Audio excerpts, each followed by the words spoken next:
Hello दोस्तों, a huge welcome to my channel. आज हम करने वाले हैं lecture 2 for generic elective subject. Lecture 1 हम कवर कर चुके हैं जिसमें हमने समझा था पेट्रियार्की की स्ट्रक्चर को। काफ़ी इंपॉर्टेंट लेक्चर था वो, इंट्रोडक्शन भी है उसमें और काफ़ी चांसेस है वहाँ से भी क्वेश्चन आने की। मैं जो भी लेक्चर्स आपको करवाऊंगी यहाँ पर सीरीज वाइज ही करवाऊंगी, आपके टॉपिक्स के हिसाब से, आपके सिलेबस के हिसाब से, और हर एक में आपको बताती जाऊंगी कि यहाँ से किस तरीके का क्वेश्चन आपको आ सकता है। आपकी सेमेस्टर 6 की प्रिपरेशन के लिए मेरे पास प्लेलिस्ट्स भी हैं और मैं आपको लिंक प्रोवाइड कर दूंगी सब्जेक्ट के अकॉर्डिंग प्लेलिस्ट्स का, और पीडीएफ अवेलेबल है at present modern European drama की। आप लोग स्टार्ट कर सकते हैं। In the meanwhile you will cover it, you will be getting rest of the PDF too. PDF grab करने के लिए आप इस लिंक पर इंक्वायरी कर सकते हैं। The same link I will give in description of this video. There is a dedicated channel also for all the CBCS and NEP students of English Honours Delhi University, जहाँ पर आपको exams के आसपास काफ़ी tips मिलती रहती हैं, videos के अपडेट्स मिलते रहते हैं और बहुत सी इंपॉर्टेंट इन्फॉर्मेशन जो कि आपके एग्जाम्स में काम आएंगी। तो इस ग्रुप को भी ज़रूर ज्वाइन करिए। इसका लिंक भी मैं आपको डिस्क्रिप्शन में प्रोवाइड कर दूंगी। There are three topics जो हम आज के वीडियो में कवर करेंगे: historical background of patriarchy, concept of patriarchy in the modern world और हिस्टोरिकल बैकग्राउंड ऑफ मेट्रियार्की। इन्हीं तीनों के आपको सेपरेट क्वेश्चंस आ सकते हैं आपके एग्जाम्स में, तो ध्यान से सभी टॉपिक्स को देखिए और नोट्स भी बनाइए वीडियो के साथ ही साथ। हमने समझा था पेट्रियार्की और मेट्रियार्की के बारे में और मैंने आपको काफ़ी एग्जाम्पल्स के साथ समझाया था political structure, cultural structure, social structure किस तरीके से वर्क करती है पेट्रियार्की मेट्रियार्की में। कल हुआ था हमारा इंट्रोडक्शन। आज हम करने वाले हैं पेट्रियार्की मेट्रियार्की दोनों का ही हिस्टोरिकल बैकग्राउंड। एक बार शॉर्ट में फिर से देख लेते हैं पेट्रियार्की है क्या। It is the social behaviour and cultural representation जो कि सोसाइटीज़ में वर्क करती है through biological, theological and historical justifications. अब हम इन जस्टिफिकेशंस को डिटेल में अंडरस्टैंड करेंगे। तो पेट्रियार्की तो आप जानते हैं ना कि एक social system way main hold the power and privilege.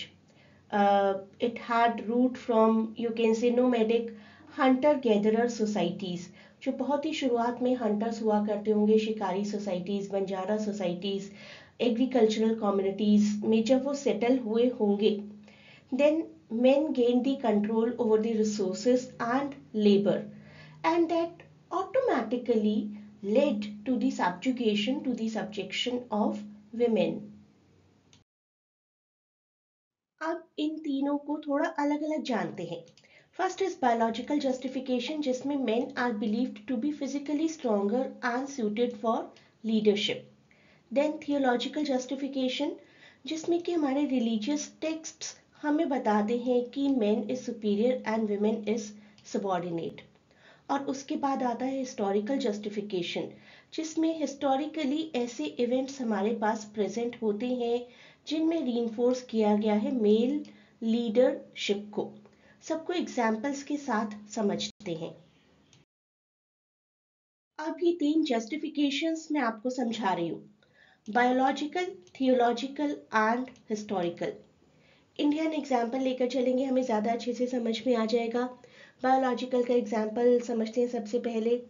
Traditional Indian societies जो हुआ करती थी उनमें देखा जाता था कि प्राइमरी ब्रेड विनर्स जो हैं वो हैं मेन, प्रोटेक्टर्स जो हैं वो हैं मेन, सन्स रिप्रेजेंट किया करते थे फिजिकल एंड लीडरशिप रोल्स, और डॉटर को डोमेस्टिक ड्यूटीज पर हमेशा से बायोलॉजिकली फोकस करना होता था। तो that has been the biological justification.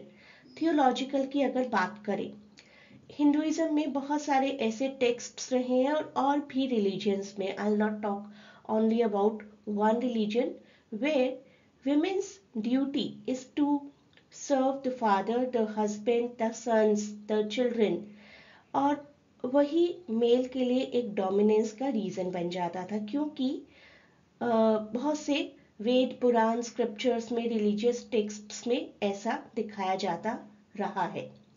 Next is historical. During colonial period and many recent historical periods of Mughals and Rajputs and many more, men held the power in government and military roles. Kings देखेंगे तो आपको बहुत मिल जाएंगे. Kings के नाम आपको कम से कम 10 से 11 याद आ जाएंगे, लेकिन आपको मैं फीमेल रूलर का नाम सोचने को बोलूंगी तो बहुत कम नाम याद आएंगे. आएंगे ज़रूर, लेकिन कम आएंगे. तो women were largely confined to domestic sphere, जो कि एक स्ट्रॉन्ग पेट्रियार्कल सिस्टम अपने आप में क्रिएट करता था. ये जो मैंने आपको 3 जस्टिफिकेशंस करवाए ना, इनका अलग से एक क्वेश्चन आ सकता है आपको, तो अच्छे से समझिए इस टॉपिक को. अगर आप पीडीएफ के लिए ऑप्ट करेंगे तो आपको सारे क्वेश्चन आंसर्स बिल्कुल एग्जाम फॉर्म में मिल जाएंगे. पेट्रियार्की इन एंशिएंट सिविलाइजेशन, अब ये देखते हैं अपना टॉपिक. तो एंशिएंट सिविलाइजेशंस में किस तरीके से पेट्रियार्की वर्क किया करती थी. बहुत सी ऐसी सिविलाइजेशंस रही हैं, मेसोपोटामिया, इजिप्ट, ग्रीस, रोम, जहां पर पेट्रियार्कल सिस्टम होगा हमारे हिस्टोरिकल फाइंडिंग्स के हिसाब से.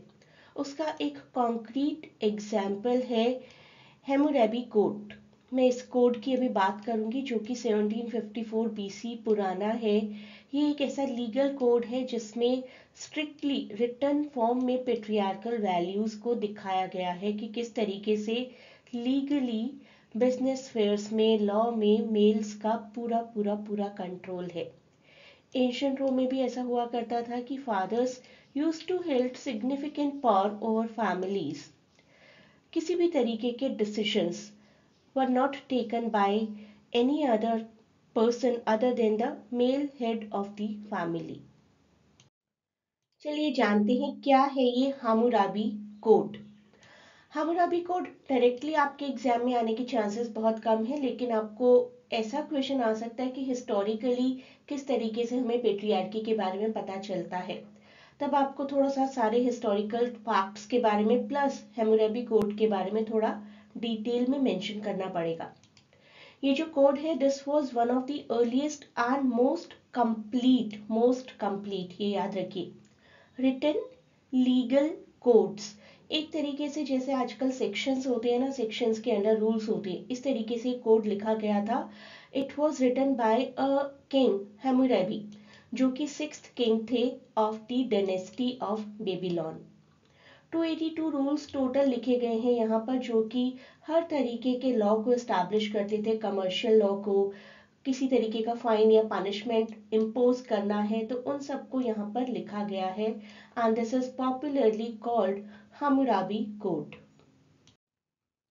Composed most probably during these years 1755 to 1750. In term of gender, ये कोड बहुत ही क्लियरली डेमोन्स्ट्रेट करता है एक्सटेंसिव नेचर ऑफ पेट्रियार्की को. देखिए किस तरीके से. The 117th law of the code states, if anyone fails to meet a claim for debt and sell himself, his wife, his son and daughter for money or gives them away to forced labor, they shall work for 3 years in the house of the men who bought them or the proprietor, and in the 4th year they shall be set free. तो किस तरीके से एक mail को right है किसी को भी अपनी फैमिली में सेल कर देने का. ये पेट्रियार्की नहीं तो और क्या है.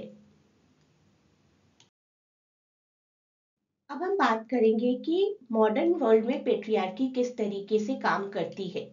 आपको अलग से ये टॉपिक भी आ सकता है. मैं सभी टॉपिक्स को प्रॉपर्ली आपको नंबर्स प्रोवाइड कर रही हूँ जिससे कि आपको आसानी हो जाए. Patriarchy socio political, socio economic and socio cultural. किस तरीके से, let us understand with the help of some examples. देखिए अगर इंडिया में ही सोशियो पॉलिटिकल का एग्जांपल लिया जाए, women constitute only about 14 to 15% of total seats in parliament at present है. ऐसा नहीं कि ये रूल है, लेकिन आप टोटल women देखिए in the country, it is almost half से थोड़ा कम है, लेकिन almost half we can say. ये रिफ्लेक्ट करता है कि पेट्रियार्कल इन्फ्लुएंस कितना ज्यादा है पॉलिटिकल सिस्टम में.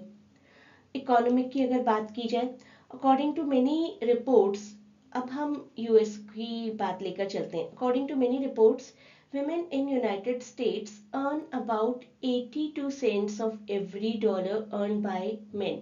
अगर women की अलग से इनकम देखी जाए और men की अलग से देखी जाए तो women की is 82%. Why?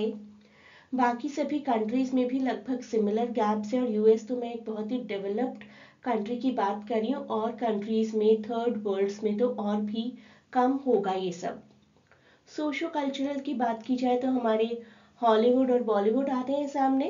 आप कहीं से भी कोई भी डेटा उठाकर देखिए तो यू विल फाइंड कि हीरो की जो फी होती है पर movie, that is much more than the fee that is charged bye a female hero, that a female lead. तो हॉलीवुड में विमेन आर फ्रीक्वेंटली पोर्ट्रेड, ना सिर्फ हॉलीवुड में, सिर्फ इवन बॉलीवुड में भी फीमेल को पोर्ट्रे कैसे किया जाता है? Care giver, romantic interest, somebody who will be kidnapped, abducted or raped and will be saved by the male. आप अभी रिसेंट सिंघम मूवी का ये एग्जाम्पल ले लीजिए। Kareena Kapoor was kidnapped and she was saved by many male leads, right. कितने सारे mail Leeds आ गए थे उनको सेव करने के लिए, एक फीमेल लीड को भी उन्होंने रखा था, दीपिका पादुकोण। तो men are shown as strong, ambitious, independent, they can save everyone. This continues to shape social expectations, societal expectations of gender roles globally. Not only India, not only Hollywood, not only Bollywood, but everywhere the same thing is happening. तो देखिए modern world में किस तरीके से patriarchy work कर रही है। Socio political, मैंने आपको अभी एग्जाम्पल के थ्रू समझाया था, विमेन की रिप्रेजेंटेशन बहुत कम है लीडरशिप रोल्स में, बहुत कम फीमेल्स है पार्लियामेंट्री पोजीशन में in comparison to men. Socio economic देखा जाए तो वेज गैप है। अगर आप यहाँ पर भी हॉलीवुड बॉलीवुड का एग्जाम्पल लेंगे तो the fee of a male actor is much more than the fee of a female actor, right? Women typically earn less than men for the same job. Socio cultural, अभी जो मैं dialogue बोलने वाली हूँ आप में से बहुत से लोग उसको अंडरस्टैंड करेंगे, आई नो, कि ये काम सीख लो कल को काम आएगा, अगले घर जाकर काम आएगा, generally spoken to a female. क्यों? क्योंकि उनको ही वो उन रोल्स में देखा जाता है जो कि डोमेस्टिक हैं, सबमिसिव हैं, और अट्रैक्टिव होने पर भी फोकस किया जाता है कि you need to look beautiful, right. कुछ सालों पहले तक तो फेयर एंड लवली की बहुत ऐड आया करती थी, फिर काफ़ी प्रोटेस्ट हुआ कि गोरा होना ही क्यों ज़रूरी है। तो वो गोरा होना ज़रूरी है ये तो शायद हट गया हमारे एडवर्टीजमेंट कल्चर से, लेकिन उसके बाद bright skin and good hair, good skin, good figure, इस तरीके के कंसेप्ट आने शुरू हो गए, और मेन को पोर्ट्रे किया जाता है स्ट्रॉन्ग, सेल्फ अश्योर्ड, और इसी तरीके के स्टीरियोटाइप्स क्रिएट हो जाते हैं। रोने को भी मना किया जाता है कि लड़की हो क्या जो रो रहे हो, and they are programmed not to show emotions. अब बात करेंगे मेट्रियार्की की, ये हमारा नेक्स्ट टॉपिक है जो कि बहुत कम पाई जाती है लेकिन पाई जाती है। सोसाइटीज़ हैं बहुत सारी ऐसी, बहुत सी कम्युनिटीज़ ऐसी हैं जहाँ पर मेट्रियार्कल स्ट्रक्चर होती है, historically that has been proved.